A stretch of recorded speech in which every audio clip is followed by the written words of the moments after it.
우리 한 번 더 좌우 옆에 있는 분들과 인사합시다. 주님께서는 나를 회복해 주십니다. 네. 한 번 더, 주님께서는 나를 온전케 해 주십니다. 네. 예, 우리 주님이 우리를 회복시켜 주시고 우리를 온전케 하시는 분이신 줄 믿습니다. 아멘.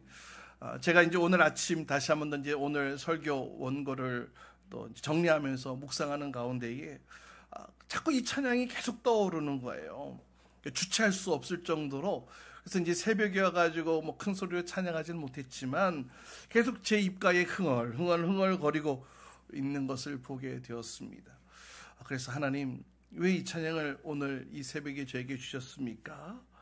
기도를 하면서 주체할 수 없어가지고 그러면 설교 전에 뭔지는 모르겠지만 하나님 주신 마음대로 순종함으로 이 찬양을 먼저 부르고 말씀을 나눠야 되겠다, 이렇게 결정을 했습니다. 온전케 되리라는 이 찬양인데요, 아마 아시는 분들 많이 있으실 텐데요. 우리 반주해 주시면서 우리 이 찬양 함께 먼저 부르도록 하겠습니다. 주님께서 나를 만져주셔서 내 모든 두려움이 사라질 것입니다. 주님께서 나를 붙들어 주심으로 온전케 될 것입니다.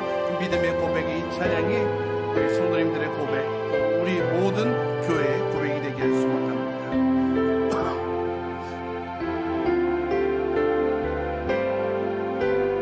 주 앞에 나와 제사를 드리네. 주 앞에 나와 제사를 드리네. 마음 열어 내 삶을 드리네. 주를 봅니다. 빛없는 사랑 날 회복시키네. 한 번 더 주 앞에 나와. 주 앞에 나와 제사를 드리네. 마음 열어 내 삶을 드리네. 주를 봅니다. 끝없는 사랑 날 회복시키네. 이제 눈 들어 주 보네. 기능력 날 새롭게 주님의 사랑 날 만지시니 내 모든 두려움 사라지네. 폭풍 속에도 주 붙들고 믿음으로 주와 걷네. 갈보리 언덕 넘어 비온 날 주 안에 온전케. 우리 다같이 폭풍 속에도 주 붙들고, 폭풍 속에도 주 붙들고 믿음으로 주와 걷네.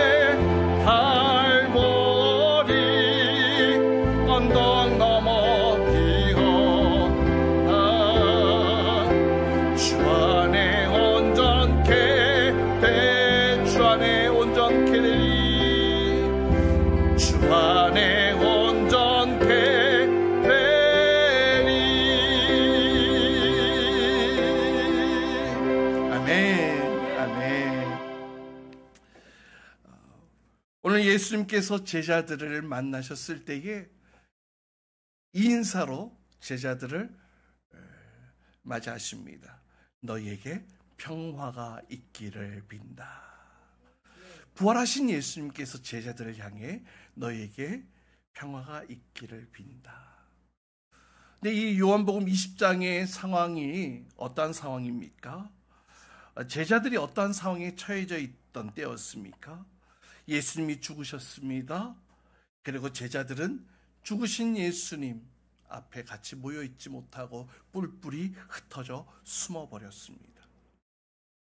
사회 분위기가 지금 예수쟁이 이러다가 잡히면은 곧바로 처형당할 것 같은 그런 분위기 속에서 겁에 질린 제자들은 그렇게 두려움 가운데에 뿔뿔이 흩어져 숨어 있었던 상황이었습니다.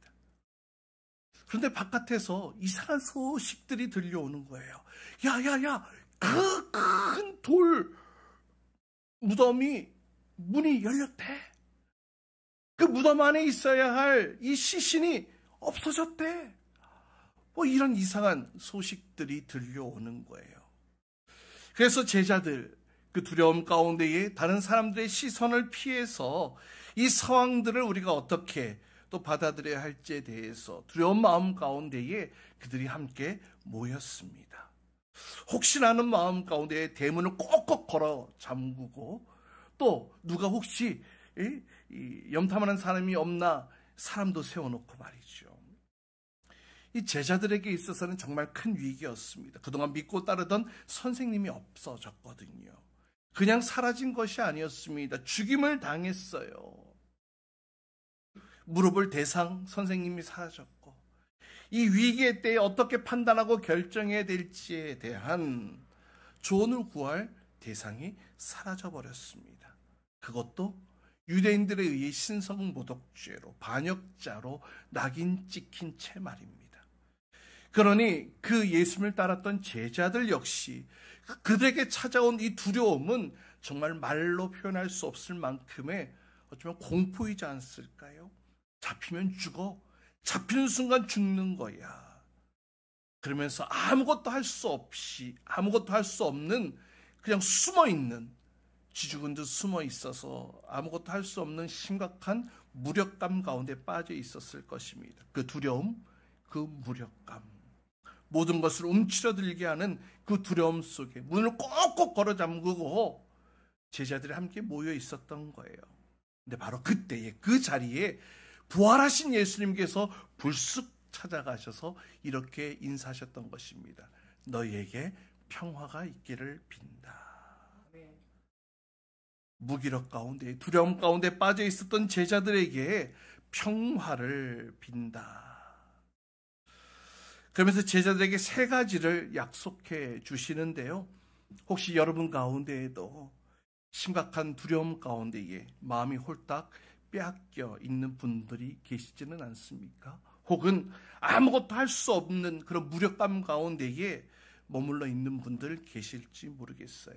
여러분, 오늘 부활하신 예수님께서 그러했던 제자들을 찾아가셔서 말씀하시고 또 그들을 사로잡고 있던 모든 그 묶임의 쇠사슬을 다 풀어주시고 자유케 하셨던 것처럼 오늘 이 말씀을 통하여서 여러분의 그 두려움이, 여러분의 그 무기력함들이 모두 다 사라져 버리게 될 줄 주님의 이름으로 축복합니다. 하나님의 놀라운 은혜가 오늘 이 자리에 계신 모든 분들에게 부어질 줄 믿습니다. 오늘 주님의 이 말씀을 통해 여러분의 삶이 회복되어지기를 원합니다. 여러분의 삶이 온전케 되어지기를 주님의 이름으로 축복합니다. 오늘 무기력함과 이 두려움 가운데 있던 제자들을 찾아가셔서 이 세 가지를 약속해 주셨는데 첫 번째 평화를 약속해 주십니다. 제자들을 찾아가셨던 예수님, 그 제자들이 지금 어떤 상황이라고 말씀을 드렸습니다. 그들에게 평화가 있을 것이다. 평화가 있기를 빈다. 예수님이 사로잡힌 뒤 아마 이 제자들은 온갖 복잡한 생각 속에 혼란한 그 마음이 아마 요동치고 있지 않았을까 싶어요. 어떻게 해야 되지? 이걸 어떻게 해야 되지? 무엇을 해야 되지? 요동치고 있는 그들의 마음 가운데에, 폭풍이 몰아치고 있던 그들의 마음 가운데 예수님께서 평화를 불어주십니다. 예수님은 당신이 제자들 곁을 떠나시게 되면 제자들의 마음 가운데 이런 두려움이 있을 것이라는 사실을 이미 알고 계셨어요. 그래서 일찍이 예수님께서는 제자들에게 이 평화에 대한 이야기를 하십니다. 내가 너희들을 곧 떠나게 될 텐데 너에게 평화를 빌어줄 거야. 그러면서 이제 성령님에 대한 이야기를 하셨는데요. 요한복음 14장으로 가보면 그 예수님이 떠난다는 그 불안한 그 두려움 가운데 있던 제자들을 향해 예수님께서 이렇게 평화를 빌어주십니다. 우리 14장 27절 말씀 우리 같이 함께 읽어봅시다. 함께 읽습니다. 시작. 나는 평화를 너희에게 남겨준다. 나는 내 평화를 너희에게 준다. 내가 너희에게 주는 평화는 세상이 주는 것과 같지 않다. 너희는 마음에 근심하지 말고 두려워하지도 말아라. 예, 이 말씀 언제 제자들에게 주셨다고요? 제자들이 불안해하고 있을 때.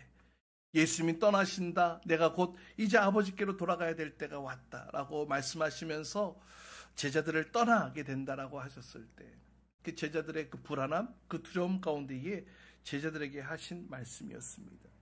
사실 그도 그럴 것이, 이 선생님이 떠나신다는 것 아마 이 제자들은 한 번도 생각을 안 해봤을 거예요. 근데 어느 날 이제 내가 너희들을 떠나게 된다라고 하시니 아마 이 제자들 마음의 그 불안함 쉽게 떨쳐내지 못했을 것입니다.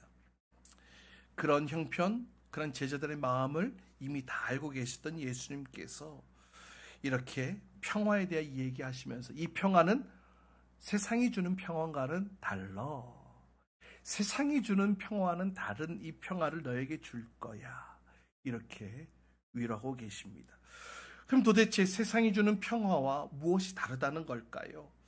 여러분, 세상이 주는 평화, 평안, 어떤 것을 얘기를 합니까? 잔잔한 것, 아무 일이 없는 것, 아무 고민도 없고 아무 염려도 없고 걱정할 거리가 없이 그냥 내 마음이 그냥 평안하고 잔잔한 아마 그런 것들을 얘기하지 않을까 싶습니다.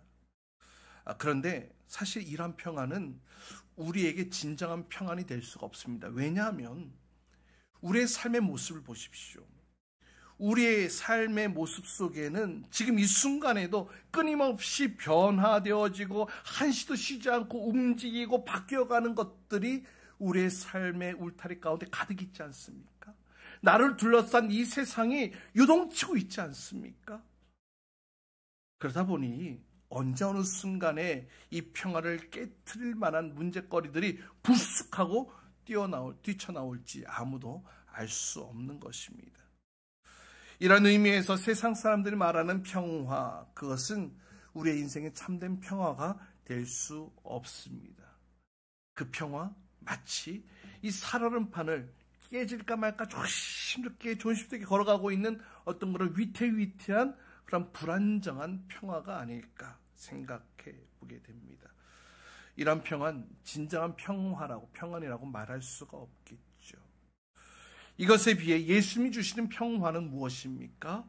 이렇게 표현할 수 있을 것 같아요. 한번 때려봅시다. 십자가를 통해 주시는 평안. 예수님이 주시는 평안은 십자가를 통해 주시는 평안입니다. 이게 무슨 말이냐? 여러분, 사람들 마음 가운데 있는 이 불안, 이 두려움, 이 근본적인 이유가 무엇입니까? 바로 단절에서부터 오는 것입니다. 무슨 단절이냐면 바로 하나님과의 단절입니다. 왜냐? 우리 인간은 하나님의 형상을 따라 지음받은 존재이죠. 하나님의 심성, 하나님의 성품이 녹아져 있는 그런 하나님의 모양을 따라, 형상을 따라 지어진 존재가 바로 우리 인간입니다. 그러니 우리 인간의 영은 이미 느끼고 있는 거예요. 하나님과의 단절에서부터 오는 죽음, 그리고 죽음 이후에 오는 심판에 대한 그 공포가 불안으로, 두려움으로 우리의 내면 가운데에 다가오게 되는 것입니다. 따라서 우리 인간이 품고 있는 두려움, 불안함, 이것을 해결하기 위해서는 가장 먼저 무엇을 해야 되느냐? 하나님과의 관계가 회복되어지지 않는 한 인간 스스로는 결코 이 두려움에서 자유로울 수가 없다는 거예요. 어느 누가 두려움으로부터 자유로울 수 있겠냐라는 겁니다. 그런데 예수님께서 이 땅에 오셔서 십자가를 지십니다. 인류의 그 죄의 문제를 해결하시기 위해 십자가를 지시고 돌아가시죠. 그래서 어떤 일이 일어났습니까? 하나님과 인간 사이에 가로막았던 그 죄의 담이 사라지게 된 거예요. 하나님과 인간 사이에 가로막았던 그 죄의 담이 무너지고 사라짐으로 인하여서 인간과 하나님이 화목할 수 있는 그 길이 예수님의 그 십자가 사건을 통하여 열려지게 된 거예요. 그래서 누구든지 그 예수님을 믿기만 하면, 다시 한번요, 누구든지 그 예수님을 믿기만 하면 하나님과의 관계가 회복되어지고 그로 인한 죽음과 심판에 대한 두려움, 공포, 불안함들이 다 사라지게 되어진다는 거예요. 할렐루야. 우리 인간 내면에 자리 잡고 있는 이 두려움, 이 불안함, 그것부터 자유케 되어지는 방법, 바로 하나님과의 관계가 회복되어지는 것.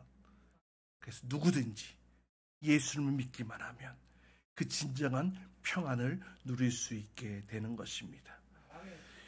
이런 의미에서 우리에게 주시는 평화, 세상이 주는 평화와는 질적으로 차원이 다른 것이지요. 어떤 고난, 어떤 문제가 우리의 삶에 닥쳐온다 할지라도 하나님이 주시는 평화가 우리의 삶을 붙들고 있으면 여전히 안전하고 영원한 평화 가운데에 거할 수 있게 된다는 것입니다. 따라서 사랑하는 여러분, 세상이 주는 평화에 관심 갖고 귀 기울이고 세상의 평화 구하지 마십시오. 오직 예수 그리스도, 그 십자가를 통해 오는 평화를 구하시기를 바랍니다. 그럴 때에 우리의 삶 가운데에 일어나고 있는 그 수많은 폭풍과 같은 그런 평안을 잃어버리는 수많은 사건들 속에서 우리의 마음을 평안으로 지켜주실 것입니다. 우리 예수님께서 풍랑이 있는 그 바다 위에 그 배의 밑창에서 평안하게 주무셨던 것처럼 지금 나를 둘러싼 이 세상은 세상 풍파로 인하여 몰아치는 그런 풍랑 속에 있지만 예수 그리스도로부터 주어지는 그 평안을 붙들고 있을 때에 우리는 흔들리지 않는 평안함, 흔들리지 않는 그 안정감을 누리며 살아가게 되어질 줄 믿습니다. 그 놀라운 평화와 평안이 여러분의 삶에 있기를 주님의 이름으로 축복합니다. 그런데 오늘 부활하신 예수님을 만나보게 되는데 특별한 한 가지가 눈에 띕니다. 그것은 제자들 찾아오셨던 예수님, 부활하신 예수님이세요. 부활하신 예수님이신데 그 손에 못자국이, 또 그 허리에는 창자국이 있는 것을 제자들에게 보여주신다는 거예요. 여러분 한번 생각해 보세요. 예수님 부활하신 몸이에요. 그러면 부활하신 몸, 완전한 몸 아니겠습니까? 그럼 아무런 자국도 아무런 상처도 없이 깨끗한 것이 더 마땅한 모습이 아닐까, 이런 생각을 자연스럽게 해보게 됩니다. 그런데 왜 주님께서는 부활의 모습으로 나오셨음에도 불구하고 여전히 그 손에 못자국, 그 허리에 창자국, 그 상처를 그대로 남겨두셨던 것일까요? 그것은 바로 우리 주님께서 우리의 모든 죄악을 완전히 사하시기 위해 대신 받으셨던 그 고난, 그 아픔, 그 상처를 제자들에게 보여주시기 위함이었습니다. 왜요? 걱정하지 마. 내가 너의 모든 죄 문제를 해결해 주었어. 내 손에 못자국을 봐. 내 허리에 창자국을 봐. 너의 모든 죄 문제를 내가 해결했어. 이제 걱정하지 마. 두려워하지 마. 염려하지 마. 이제 이 사건으로 인해서 너는 하나님과 화평의 관계로 회복되어지게 된 거야. 바로 이것을 위해서, 이것을 알려주기, 이것을 보여주기 위해서 부활의 몸을 가지셨지만 그 상처를 그대로 가지고 계셨던 것이 아닌가, 이런 생각을 해보게 됩니다.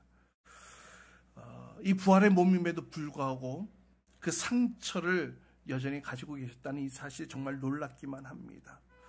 그런데 사실 이런 말씀이 있어요. 그가 채찍에 맞음으로 우리가 나음을 입었고, 그가 징계를 받음으로 우리가 무엇을 누리게 됐다? 평화를 누리게 되었다. 할렐루야.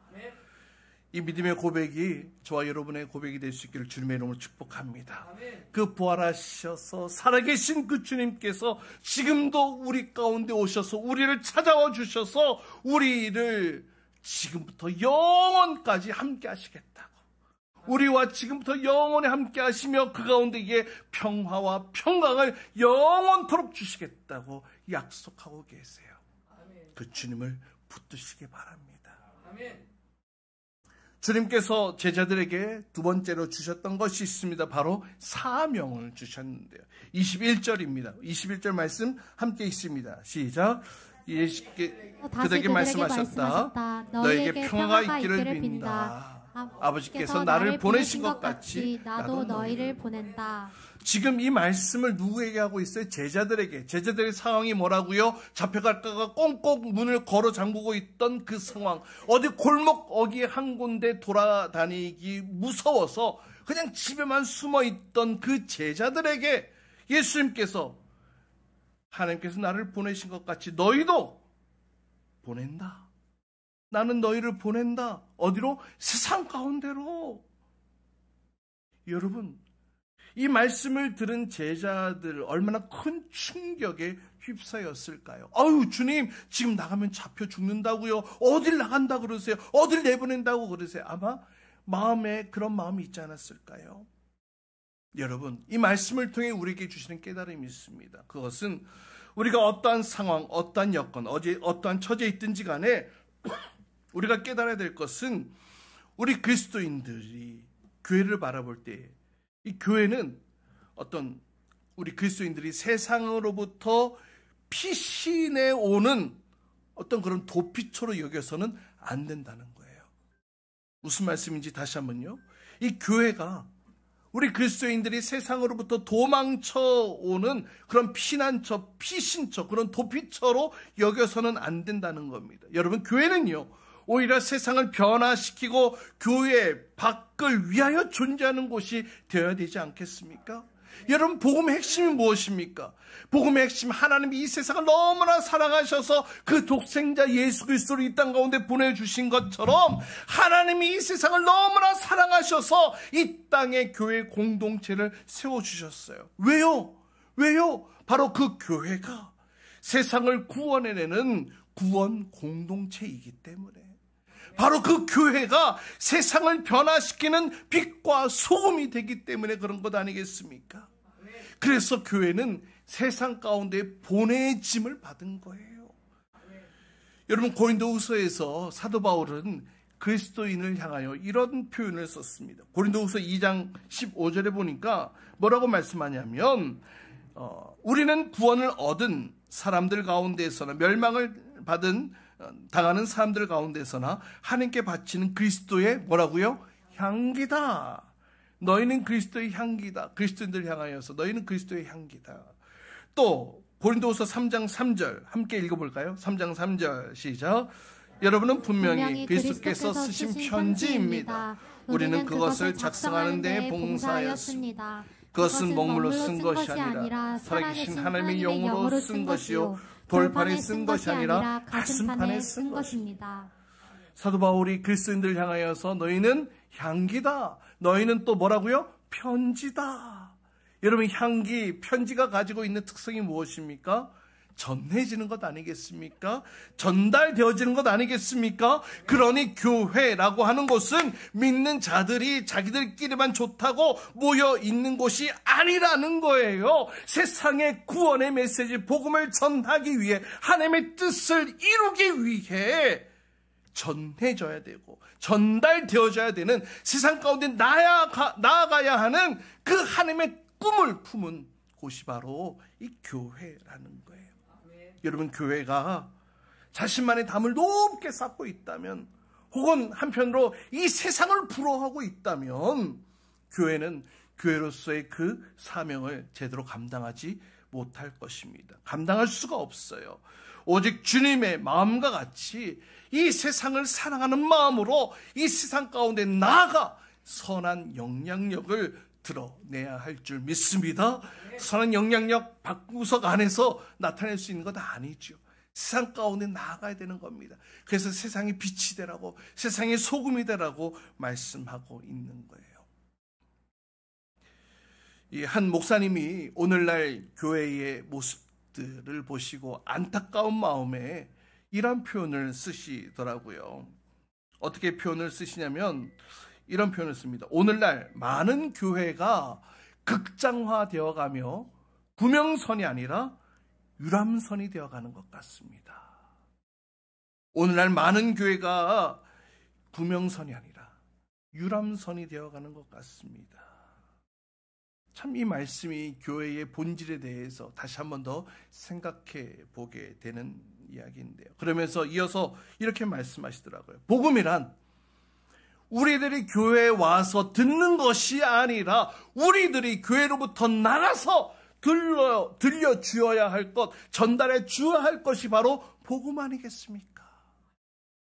여러분 따라해 봅시다. 복음이란 우리들이 교회에 와서 듣는 것이 아니라 우리들이 교회로부터 나가서 들려 주어야 할 것이다. 전달해 주어야 할 것이다.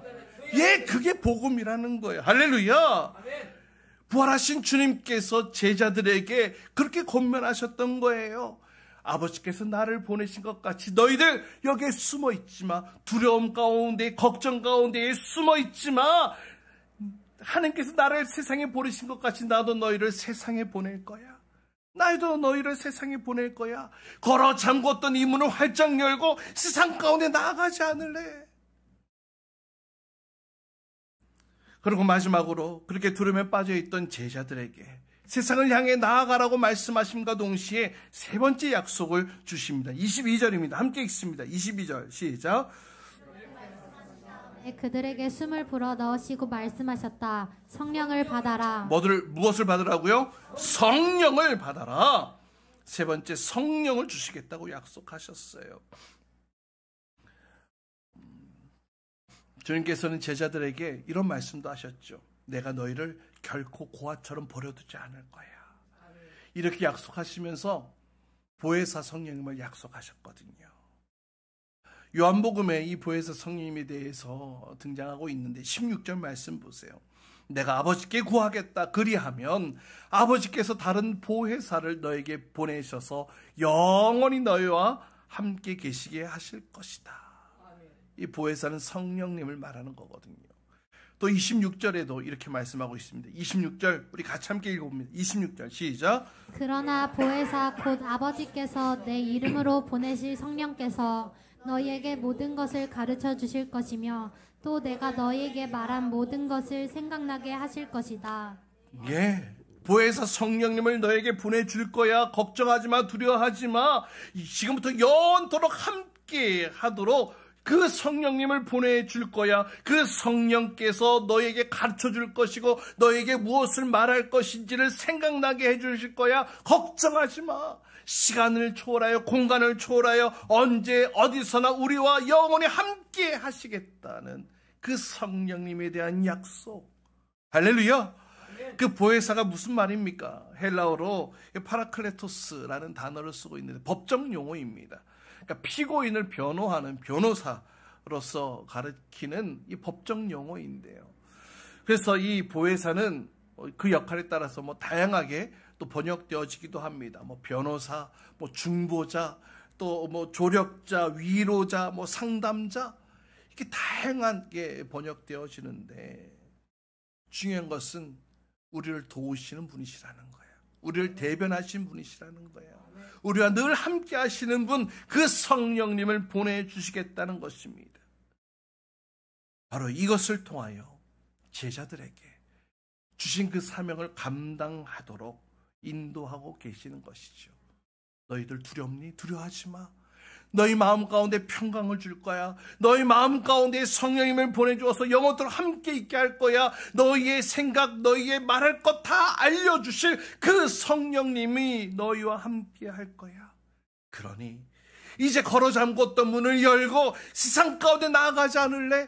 내가 하나님께로 이 세상에 보냄받은 것처럼 나도 너희를 세상에 그렇게 보내는 거야.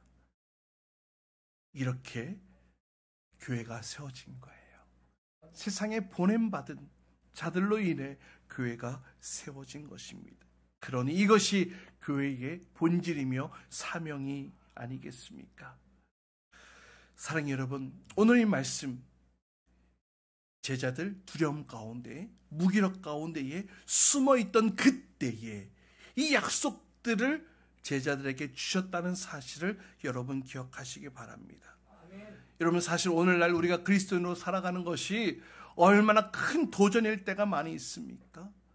내가 그리스도인으로 살아가는 것이 때로는 불합리하고 또 억울하기도 하고 또 때로는 창피하기도 하고, 내가 그리스도인으로 드러내며 살아가는 것에 대한 강력한 도전들이 오늘날 우리가 살아가는 이 삶의 현장 가운데 끊임없이 우리 앞을 가로막고 있을 때가 많아요. 그러나 여러분, 두려워하지 마십시오. 염려하지 마십시오. 자포자기하지 마십시오. 오늘도 그 부활하신 예수님께서 우리에게 동일하게 말씀하고 계세요. 우리에게 오셔서 평화를 주시겠다고. 우리 흔들리고 우리의 복잡한 우리의 이 마음 가운데에 평화를 주시겠다고 약속하셨어요. 그리고 그렇게 숨어서 두려움 가운데, 무기력 가운데 있던 우리에게 사명을 불어넣어 주십니다. 내가 세상 가운데 보냄받은 것 같이 너희도 세상 가운데 나아가야 해. 내가 너희를 세상 가운데 보낼 거야. 근데 그냥 보내시는 것이 아니죠. 감당할 수 있도록 누구를 보내주세요? 성령님. 보혜사 성령님을 주시겠다고 약속하셨어요. 이 사실을 기억함으로 우리도 이 땅 가운데 살아가는 동안 혹은 두려움에 혹은 무기력함에 우리의 모습이 무너져 있고 망가져 있지는 않았는지요. 오늘 제자들에게 말씀하셨던 것과 같이 오늘 주님께서도 저와 여러분에게 말씀하고 계십니다. 내가 너에게 평화를 줄게. 내가 너에게 평화를 줄게. 세상이 줄 수 없는, 세상이 알 수 없는 그 놀라운 평화, 그 잔잔함을 줄게. 그리고 이제 성령의 도우심을 힘입어 너에게 주어진 그 사명을 감당해 보지 않으래. 그래, 감당할 수 있어. 감당할 수 있어. 성령님이 도와줄 거야. 성령님이 함께 할 거야. 성령님이 너희의 입술에 무엇을 말해야 될지 알게 해주실 거야. 깨닫게 해주실 거야.